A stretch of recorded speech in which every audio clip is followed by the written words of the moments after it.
Sketch work bench. Sketch work బెంచ్‌లో commands గురించి తెలుసుకుందాం. ఫస్ట్ ఆఫ్ ఆల్ మనకి స్కెచ్ డ్రా చేయడానికి బేసిక్ నీడ్ ఏంటంటే ప్లెయిన్. ఒక ప్లెయిన్ లేకుండా స్కెచ్‌ని డ్రా చేయలేం. ఫస్ట్ ఈ ప్లెయిన్స్ మీకు హైడ్ అయ్యి ఉంటాయి.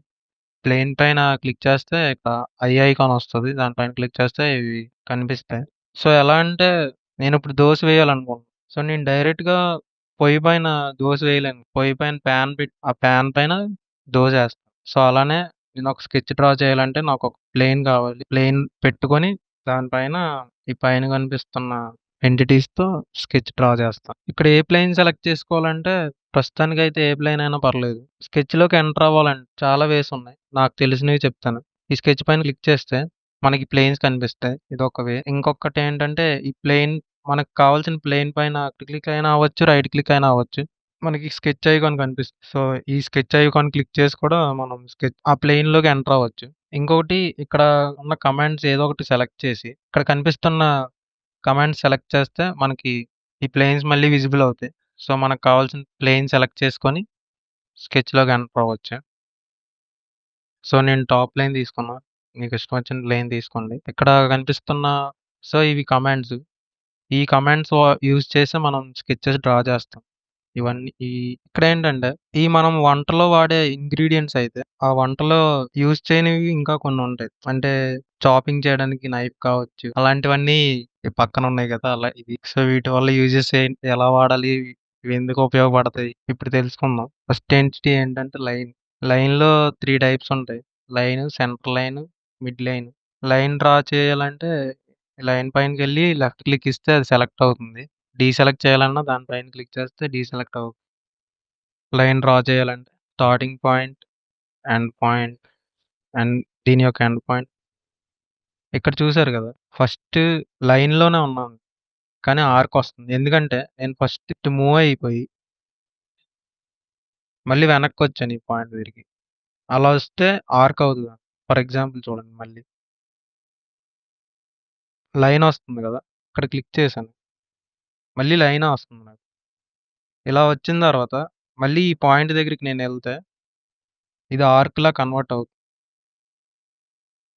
కానీ ఇది ఎలాంటి ఆర్క్ అంటే టాంజెంట్ ఆర్క్. మీరు ఎలా డ్రా చేద్దామన్నా ఇది టాంజెంట్ గానే వస్తది. ఈ లైన్‌కి ఈ ఆర్క్ అనేది టాంజెంట్ గానే డ్రా అవుతుంది. ఇలా. ఇది లైన్ డ్రా చేసే విధం. ఇది నాకు వెర్టికల్‌గా డ్రాయింగ్. ఇది హారిజాంటల్‌గా డ్రాయింగ్. ఇది నాకు ఎలా తెలుస్తుందంటే ఈ లైన్ పైన క్లిక్ చేస్తే ఇక్కడ గ్రీన్ కలర్‌లో ఒక సింబల్ వస్తుంది కదా! ఇలా పైకుంటే ఇది వెర్టికల్ అని. ఇలా అడ్డంగా ఉంటే హారిజాంటల్ అని. దీని పైన క్లిక్ చేస్తే ఏం రావట్లేదు. జస్ట్ ఇక్కడ ఒక సింబల్ వచ్చింది. ఇదేంటంటే కోయిన్సైడ్ సింబల్. ఇది ఆరిజిన్‌తో కోయిన్సైడ్ అయింది అని చెప్తున్నాను. అంటే ఈ లైన్‌కి ఉన్న రిలేషన్ ఇదొక్కటే ఉంది. కానీ ఈ లైన్‌కి 2 రిలేషన్స్ ఉన్నాయి. ఒకటి హారిజాంటల్ రిలేషన్ అండ్ ఈ ఆరిజిన్‌తో కోయిన్సైడ్ రిలేషన్. ఈ లైన్‌కి ఒక రిలేషనే ఉంది. ఇక్కడ మీరు ఇంకొకటి గమనిస్తే ఈ లైన్ బ్లాక్ కలర్‌లో ఉంది. ఈ లైన్ బ్లూ కలర్‌లో ఉంది. బ్లాక్ కలర్ అంటే కన్‌స్ట్రైన్ అయింది. అంటే దీనికొక ఆల్‌మోస్ట్ ఫిక్స్ అయింది. ఇక్కడ ఈ లెంత్ తప్ప. ఈ లెంత్ కూడా ఇచ్చామంటే మనం ఈ లైన్ కంప్లీట్‌గా డిఫైన్ అయిపోయినట్టు. సో, ఇవి కూడా కన్‌స్ట్రైన్ అవ్వాలంటే వీటి డైమెన్షన్స్ ఇవ్వాలి. ఈ బ్లూ కలర్‌లో ఉన్న లైన్స్ కూడా డిఫైన్ అవ్వాలంటే మనం వీటికి డైమెన్షన్స్ ఇవ్వాలి. డైమెన్షన్స్ ఇవ్వాలంటే ఇక్కడ స్మార్ట్ డైమెన్షన్ అని ఉంది కదా! ఈ స్మార్ట్ డైమెన్షన్ క్లిక్ చేసి ఈ లైన్‌కి నేను లెంత్ ఇవ్వాలనుకుంటున్నాను. సో, ఈ లైన్ పైన క్లిక్ చేస్తే మనకొక డైమెన్షన్ ఆ లైన్ యొక్క లెంత్ వస్తది. లెఫ్ట్ క్లిక్ చేస్తే మనకి ఈ పాపప్ వస్తది. మనకెంత కావాలో అంత ఎంటర్ చేయాలని. సో, ఇప్పుడు ఇది కూడా బ్లాక్ కలర్‌లోకి మారింది. ఎందుకంటే నేను ఈ లెంత్ స్పెసిఫై చేసినప్పుడు ఈ పాయింట్ ఫిక్స్ అయిపోయింది. సో, ఈ పాయింట్ నుంచి వెర్టికల్‌గా రిలేషన్ ఉంది కాబట్టి దీని యొక్క డిగ్రీ ఆఫ్ ఫ్రీడమ్ అనేది 0 అయిపోయింది.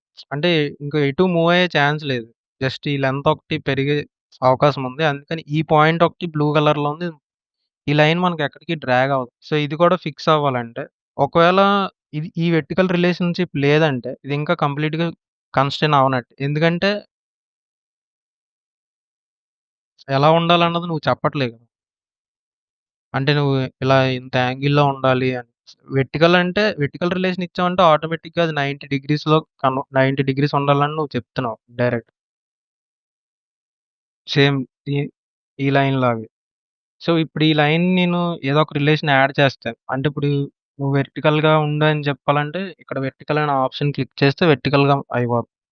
లేదు నాకు అలా వద్దు. నువ్వు ఒక ఇంత యాంగిల్‌లో అంటే ఈ హారిజాంటల్ లైన్‌కి ఇంత యాంగిల్‌లో ఉండాలంటే ఈ లైన్ ఇక్కడ యాంగిల్ డైమెన్షన్స్ స్మార్ట్ డైమెన్షన్‌లో మీరు ఈ ఒక 2 ఎంటిటీస్‌ని సెలెక్ట్ చేస్తే ఆటోమేటిక్‌గా ఆ రెండిటికి ఏ డైమెన్షన్ ఎలాంటి డైమెన్షన్ అంటే యాంగులర్ డైమెన్షన్ అవ్వాలా? లీనియర్ డైమెన్షన్ అవ్వాలా? అన్నది సాలిడ్ వర్క్సే డిసైడ్ చేస్తది. అందుకే దాన్ని స్మార్ట్ డైమెన్షన్. ఇప్పుడు ఈ లైన్ ఉంది. ఈ లైన్ సెలెక్ట్ చేస్తే దీనికి లెంత్ ఒకటి లీనియర్ డైమెన్షన్ ఇవ్వాలని అదే రికగ్నైజ్ చేసుకుంటది. ఒకవేళ ఇప్పుడు ఈ రెండు ఉన్నాయి. ఈ రెండిటి మధ్యన ఫస్ట్ ఏమి ఇవ్వగలం?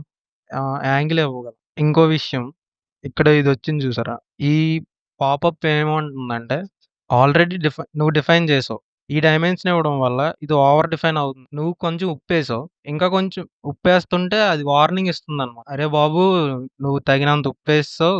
ఎక్స్‌ట్రా ఎందుకేస్తున్నావు? నీ వంట పాడైపోతుంది" అని చెప్పి. ఇక్కడ ఏమడుగుతుంది 2 ఆప్షన్స్ ఉన్నాయి. Make this dimension driven and leave this dimension as driving. Make this dimension driven అంటే నువ్వు దాన్ని డిఫైన్ చేయొద్దు. జస్ట్ నాకు చూపిస్తే చాలు అని చెప్పడానికి లీవ్ దిస్ డైమెన్షన్ డ్రైవింగ్ అంటే ఇది ఓవర్ రైడ్ అయ్యాం. నువ్వు డిఫైన్ చేస్తున్నట్టు చెప్తున్నావు. ఇక్కడ యెల్లో కలర్‌లో మారిందంటే స్కెచ్ ఇది ఓవర్ డిఫైన్ అయిందని సో, ఇందులో నువ్వు ఈ వెర్టికల్ అయినా డిలీట్ చేయొచ్చు. లేదంటే ఈ 90 డిగ్రీ అయినా డిలీట్ చేయొచ్చు. లేదు నాకు ఇది వెర్టికల్‌గానే కావాలి అంటే ఇక్కడ హారిజాంటల్ ఉంది గదా! ఈ హారిజాంటల్ అయినా డిలీట్ చేయొచ్చు. ఇందులో ఏదో ఒక రిలేషన్ డిలీట్ చేస్తే మనకి స్కెచ్ నార్మల్ అవుతుంది. So, like this. Sketch yellow కలర్‌లోకి మారిందంటే ఓవర్ డిఫైన్ అయింది. అంటే నువ్వు ఆల్రెడీ డిఫైన్ చేసిన డైమెన్షన్స్‌నే మళ్ళీ రెండోసారి కూడా చెప్తున్నావు. రెడ్ కలర్‌లోకి మారిందంటే ఇక్కడ చూసారా? ఈ లైన్ ఒకటి రెడ్ కలర్‌లోకి మారింది. ఎందుకంటే నేను ఈ లైన్‌కి నువ్వు వెర్టికల్‌గా ఉండు, హారిజాంటల్‌గా కూడా ఉండు అని చెప్పి అది ఇంపాసిబుల్ కదా! రెడ్ కలర్‌లోకి మారిందంటే ఎర్రర్ ఉందని చెప్తుందన్నమాట. ఈ స్కెచ్‌లో ఎర్రర్ ఉంది. దాన్ని క్లియర్ చేసుకో అని వార్నింగ్ ఇస్తుంది. ఒకే లైన్ హారిజాంటల్‌గా, వెర్టికల్‌గా ఉండలేదు. ఈ కలర్స్‌కి మీనింగ్ ఇదన్నమాట. బ్లూ కలర్‌లో ఉంటే స్కెచ్ అన్‌డిఫైన్ అయినట్టు. ఇంకా దీని డిగ్రీ ఆఫ్ ఫ్రీడమ్ అనేది 0 అవ్వలేదు. బ్లాక్ కలర్‌లోకి మారిందంటే అది ఆ స్కెచ్ కన్‌స్ట్రైన్ అయినట్టు. అంటే కంప్లీట్‌గా డిఫైన్ అయినట్టు. యెల్లో కలర్‌లోకొచ్చిందంటే ఓవర్ డిఫైన్ అయినట్టు. రెడ్ కలర్‌లోకొచ్చిందంటే నీ స్కెచ్‌లో ఎర్రర్ ఉన్నట్టు. ఈ మిగతా ఎంటిటీస్ కోసం నెక్స్ట్ వీడియోలో తెలుసుకుందాం. Stay tune.